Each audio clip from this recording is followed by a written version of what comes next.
Let's begin by talking with coping with anxiety and overcoming fear and understanding the truth within you. I'm going to share some wonderful, accessible principles from the Course in Miracles on helping you to get over the hurdle of achieving your goals and dreams, and also reaching your true potential. Hey everyone, James Nussbaumer, and thanks for joining me in another episode of A Better Life podcast. And I'm so thrilled to be with you today, Sunday morning, October 21st, 2018. As I sip on my morning coffee, it's bright and early, and thanks for joining me again today. But let me tell you about Albert and Allison of Tacoma, Washington. Sip on coffee, who had written in, through Twitter in one of my mentions, and then also is on my subscriber list for the Mastermind newsletter community that I have, which I urge you to check out at my website.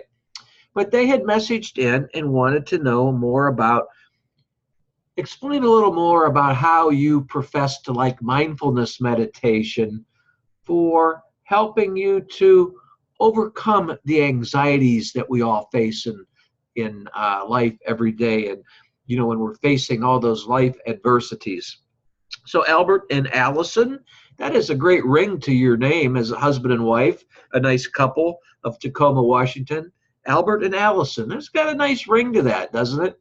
All right, so let's move forward, and let me say that coping with anxiety and overcoming fear really does truly need to be looked at and considered together as one. I mean, coping with anxiety and overcoming fear together as one, because fear and anxiety both feed off of each other.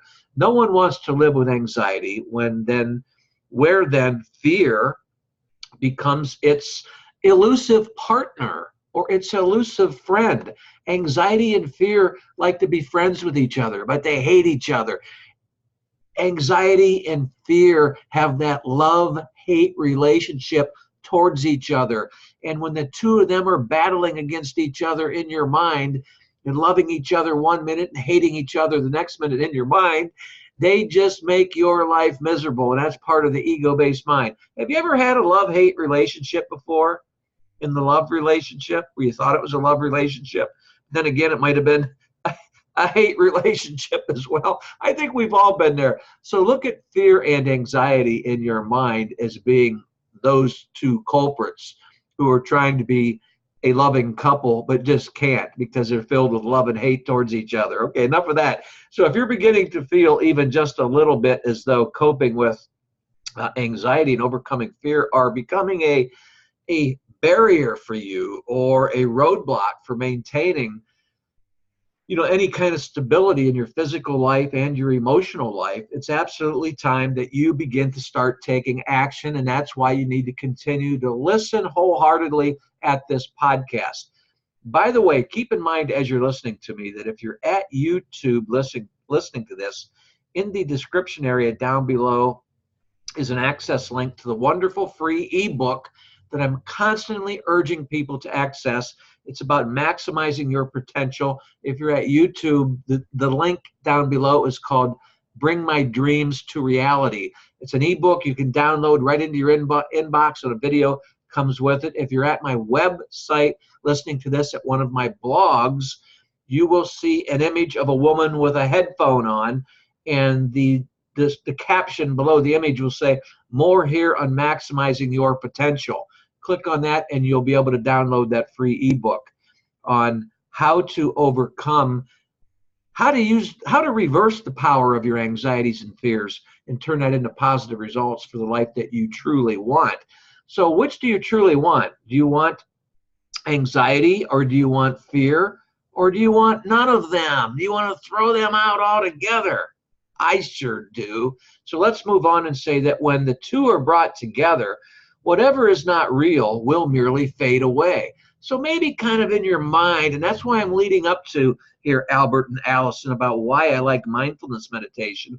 But maybe in a way in your mind in a little bit, look at that fear and that anxiety in your mind, and Look at them butting heads in your mind. Shine your inner light. In my first book of the series called The Master of Everything, I call your inner light your spiritual flashlight. Shine your inner divine light, that spiritual flashlight in your mind, on that fear and anxiety, and watch them fade away. Fear and anxiety are nothing but darkness of the ego-based mind in your mind, of the ego-based mind in your mind. And it's elusive. So is darkness. When you shine light on darkness, darkness is attracted to the light and darkness goes away. Think about when the morning sun is coming up in the morning, like it is now here on Sunday morning. The sun, we want to say the sun is rising, but what really is happening is the sun is attracting the darkness to it. Therefore, the darkness is fading away as it reaches the sun's light. So this kind of mindset is how the most successful people on the planet operate by and think by. So ignorance cannot be the truth. Ignorance is darkness. Ignorance is that anxiety and that fear. So all that remains at one with you is knowledge, real knowledge. I'm not talking about textbook knowledge. Sure, the textbooks are fine for opening us up and uncovering the light of knowledge, but textbook in itself is not going to give you the knowledge unless you are unless you are uncovering the light that you're blocking, and the fear and anxiety within you is blocking the light of your truth. Does that make sense, Albert and Allison?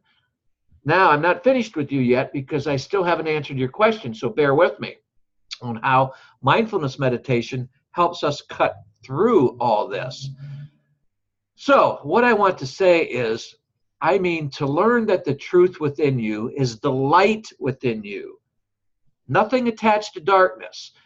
To learn that the truth within you will help you cope with anxiety and overcome fear in many ways. And this is why I highly suggest to regularly practice mindfulness meditation techniques. Okay, Albert and Allison, I hope this answers your question, but let me add one more thing. By practicing mindfulness meditation, you can come to one conclusion at the end of that mindfulness meditation session. And here it is. First of all, let me ask you, would you rather experience light in your life or darkness of mind in your life? Mindfulness meditation gets you to that alpha state. And that alpha state is the light of your creativity. Alpha for the beginning state of your creativity, which is nothing but light. And when you get to that alpha state, during meditation, you are drawing darkness to that light, to that state of lightness within you, and the darkness fades away. It can be a 10-minute mindfulness meditation session. A 7-minute mindfulness meditation is one system that I recommend for those of you wanting to learn it, which is at my website, and you'll see that at my website. If you're at YouTube, in the description area down below is also a related blog article that I'd written at my safe website that will take you to my website. So you will find those tools there for you. So this is why I highly suggest to regularly practice mindfulness meditation to get you to the alpha state, which is the light within you. It's the beginning of who you are. It's who you are. And it draws the darkness to it. So let me ask you again, Allison and Albert of Tacoma, Washington, and for all you others that are listening too, would you rather experience and live by the light in you, the light of truth in you? Would you rather live by that? Or would you rather live by the darkness of mind, which is filled with anxiety, fear, doubt, judgment, criticism, and the like? It's up to you. You have the power of choice, and mindfulness meditation will help you bring the darkness to the light, which will fade away the darkness. So you just need to ask yourself, which do you truly want? Now, when the two are brought together, whatever is not real is going to merely fade away, because only truth can unite. And This kind of mindset, like I had already mentioned, is of the habits of highly effective people who have ever walked among us in this world that we call Earth. Or we can say, like I like to write about in my books, the dream of life and space, which is the dream of separation. But perception must be without deceit. Otherwise, it becomes a messenger for ignorance to mock and describe more ignorance and try to understand more ignorance. And it will deride also while hoping to derail knowledge. All ignorance can do is hang on to more ignorance. And what really is ignorance? Trying to think that you are knowledgeable about things that you truly aren't. Ignorance means you're operating from darkness. You're operating from the anxieties and the fears in you and making assumptions, assuming and projecting outcomes. That is the definition of ignorance, and that is also the definition of insanity. And that is the ego-based mind. So true perception will carry ignorance into the open and welcoming arms.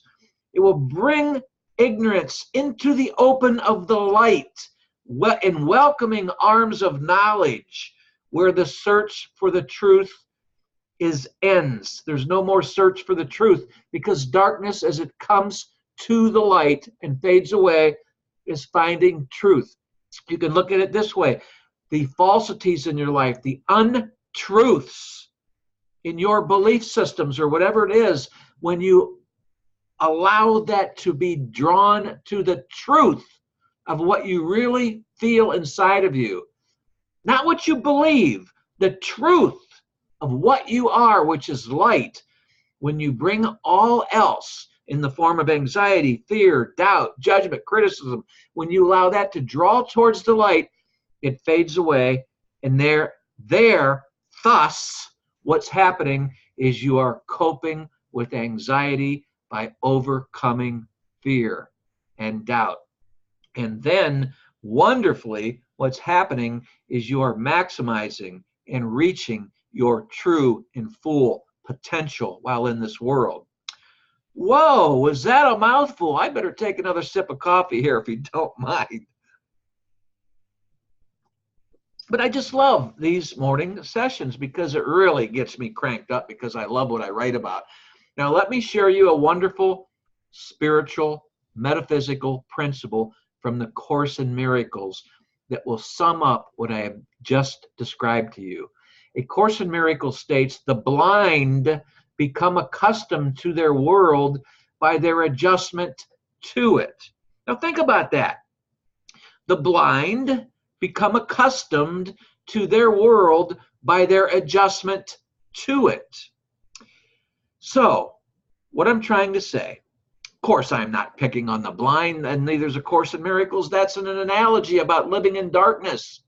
You know, the search for truth is an honest sorting out of everything, including overcoming fear that has gotten in your way and has interfered with the truth within you. I mean, the real truth within you, not what other people have tried to preach to you about the truth in you. I'm talking about the truth that you know within you, that doesn't have to be prescribed from some kind of outside source. And this is where your errors come from when you are not abiding by the truth that is within you.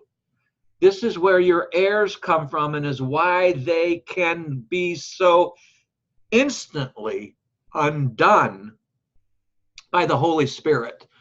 What is the Holy Spirit? The Holy Spirit is the Spirit of God. That's why we term it the Holy Spirit. The Holy Spirit is your light. You are light. You are the light of the thought of God. The light is the Spirit. You are the light, and so is the Holy Spirit. You are the Holy Spirit to your deepest inner core of truth. That is the light of you. And when you allow untruths, such as anxiety and fear, to be drawn to your light, like I'd said, they fade away. The ego-based things that we have as human beings in this world, fear, doubt, anxiousness, judgment, criticism, all that kind of stuff is of the ego-based mind. It's not from the truth within us. It's from the untruths within us. It's from the falsity in us that we've learned along the way from generation to generation to generation. It speaks for itself. It cannot be lost and is always there, is what the light in you is. It speaks for itself. It cannot be taught. It cannot be learned, but it can be uncovered. We have been blocking the light of our truth with untruths of fear, anxiety, doubt, judgment, and the like. This is why it can't be found. Light and truth cannot be found. It's nowhere to be found. It's all that there is. All you can do is uncover it.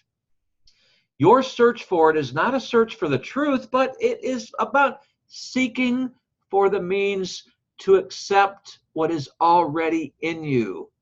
Yes, the truth. Think about it. You can't look outward to a distant star and have that bring the truth to you. You are that star. The darkness between you and that distant star that you're seeing in the sky, the darkness between you and that star is the cover, is the blockade that is blocking your natural light. That distant star is not really distant. It's in you. It's just there's darkness in the way. Wow. Can we really look at the truth within us and how we lead our lives in that way? You're not looking through the darkness. You need to let go of the darkness. Shine your light forth and connect to that distant star, and the darkness fades away, and now all of a sudden you become one with that distant star, which is no longer distant because it is you. You can hide from unwanted truth all you want by covering it up with fear and anxiousness and anxiety and stress and doubt and fear and criticism of yourself and criticism of others and so forth and so forth. Wherever you walk, you now walk in fear that you made for yourself. I call it a prison cell. For those of you that know my story, I spent 8 long years in an Ohio State prison over a foolish securities violation, which is where my books were written. And a fault of my own, operating from darkness, but I've turned it around and made it into a positive outcome. But my point is that wherever you walk, you now walk in fear that you only made for yourself. You can choose to live in that self-made prison cell. You can choose to live in that darkness, and you can choose to continue always looking for the distant star like it's outside of you. Or you can choose to decide to let go of the darkness and uncover that distant star and let it be at one with you rather than being distant from you. It's like I detailed in book 1 of my series called The Master of Everything, subtitle, A Story of Mankind in the World of Illusion We Call Life. By the way, published by Ozark Mountain Publishing Company, a wonderful live mainstream publisher who I have a great relationship with. My second book, Mastering Your Own Spiritual Freedom, and book 3, I'm so thrilled with, called And Then I Knew My Abundance, wraps up the trilogy. All 3 books by Ozark Mountain Publishing Company. Book 4 is being edited right now as I'm speaking to you, and I anticipate that to be released in the coming months. So it's like I detailed in book 1 of the series called The Master of Everything, that I suggest you start with that book. I say in this book that then you feel guilt. When you feel guilt, it's because you know the truth is covered by your wanting to overcome fear, thus generating more fear upon fear, and even fear piling up on more fears that you've made because of your guilt for living in the darkness. It's the guilt that you have for looking to the distant star rather than uncovering the light And uncovering the light, letting the darkness fade away, letting the darkness approach the light in you and get it out of the way that's keeping you separate from that distant star that you only think is distant. When the darkness goes away, you are one with the star. If you're going to allow the darkness to stay there and continue to look at the distant star as your need for help, then you're always going to be living under guilt because you're guilty of not letting go of the darkness. Thus, this surely makes it difficult then to cope with anxiety and stress. So have you ever tried to convince an unknowing individual? Let me take a sip of coffee as you think about that. Okay, have you ever tried to convince an unknowing individual, a person in your life, a close family member, a friend perhaps, have you ever tried to convince this person about a matter that they truly do know, but they are hiding from it? You know what I mean. From their point of view, they will tell you that you are saying what you are saying is not the truth because some important person said so. Yet it is the truth. And this is the unknower that suspects that it is the truth, but will not admit it. What I mean is this person that knows the truth but won't admit it. In other words, he or she wants to still cling to darkness. He or she still wants to see that distant star as out there and not a part of them. Afraid to let go of the darkness, in fear of letting go of the darkness, because they're afraid of being one with the light and the full potential that could be realized there. Let me repeat that. Yet it is the truth. And this unknower suspects that it is the truth, but will never admit it and will carry it till we'll take it to the grave. We'll take it to the bitter end. A Course in Miracles adds, the truth is true. Nothing else matters. Nothing else is real, and everything beside it is not there. So, this person who hides in the darkness, their inner suspicion is raised because God knows it to be true, and that God is the light within us. And so that's why the suspicion is raised. It's the suspicion that God is it's the kindling of the light going on for you to allow it to expand where the suspicion goes away. Suspiciousness is of the ego, is of the darkness, is a trait of anxiousness and fear. All of the inner suspicion is really not a suspicion. It is a knowing that has been hidden away by fear. What I'm saying is all of their inner suspicion is really not a suspicion. It's just something that's covering up their true knowledge. This, Albert and Allison of Tacoma, Washington, is why I love mindfulness meditation. It connects you to the distant star and minimizes and fades away the darkness. So unknowing is therefore truly impossible.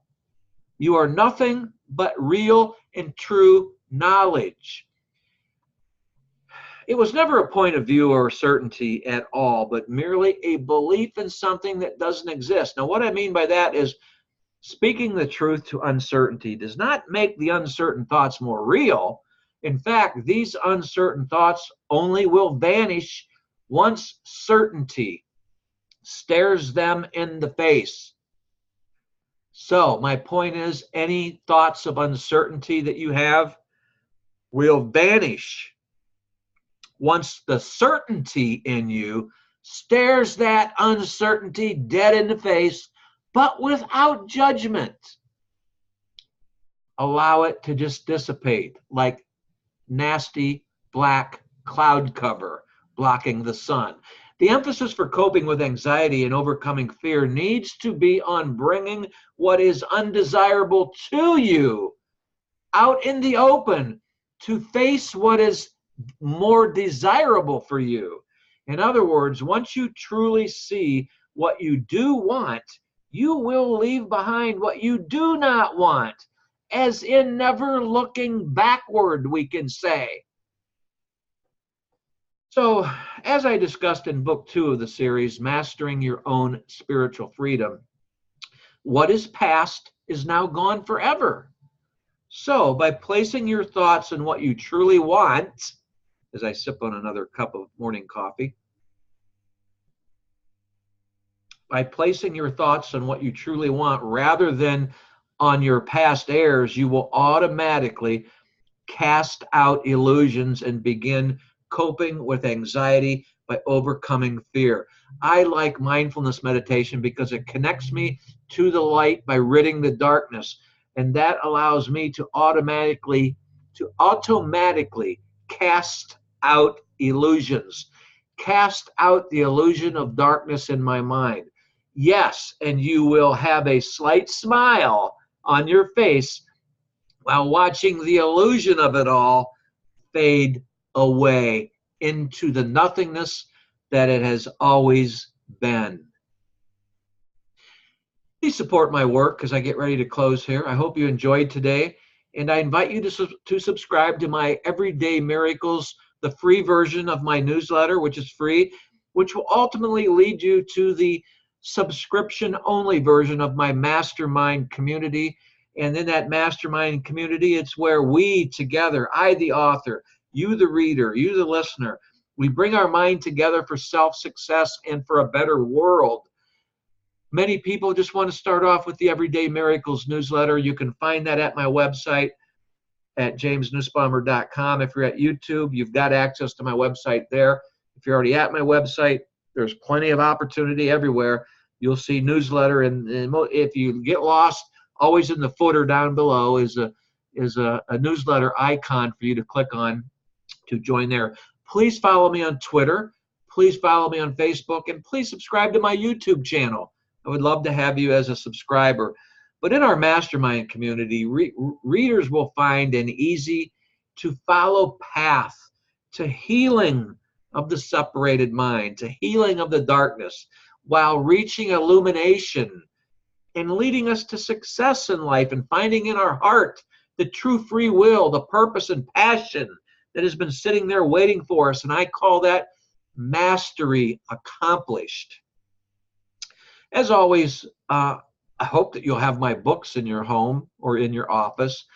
And you will note at my website that I also refer other authors, life coaches, psychologists, marriage counselors, you name it, other people that want to help your life become better. And I always like to say, if you read all of my books, I've got up to 16. They're not all published yet, but they will.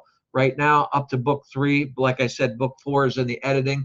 But if you would read and absorb every word of all my content that I will ever write, I'm not an expert on what can help you lead your life to ultimate bliss.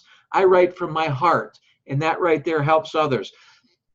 I may not be able to come up with the answers to help solve your marital crisis, or to solve your weight loss goals, or to solve your confidence issues, or whatever it might be, some addiction problems perhaps, or whatever it is. That's why I lead you to other people who I have thoroughly checked out and believe in their work, where they specialize in that area. And somewhere along the line, these people that I refer you to, that I refer you to as well, they are referring people that follow them to my books as well. And isn't that how the universe works? Yes, it does. Well, I hope you're thinking a lot about your own life, like I always like to say. And I'll say it in a different way today, but of the natural beauty that is within you, which is the light. The natural beauty within you is that distant star, but it's not distant. It only seems to be distant because you have darkness in the middle between you and what you think to be distant. When you get rid of the darkness, when you let it fade away, when you acknowledge that inner beauty that you are, I mean, acknowledge it and accept it as who you are, then you glow. And as you glow, the darkness fades. And the more the darkness fades, the more that what only seems to be a distant star is brought closer to you. And ultimately, that distant star is no longer distant. It becomes you. And that is when you reach your true and full potential in this world, living a life of success, living your dreams, doing what it is you love, and being happy in this world. Wow, I had fun today. I really did. What a way to start off a Sunday. And so I want to say, as I get going here, again, please support my work. I hope that you will, and I hope that you will continue to follow me. And I've got to run now. Until next time, God bless. James Nussbaumer signing off.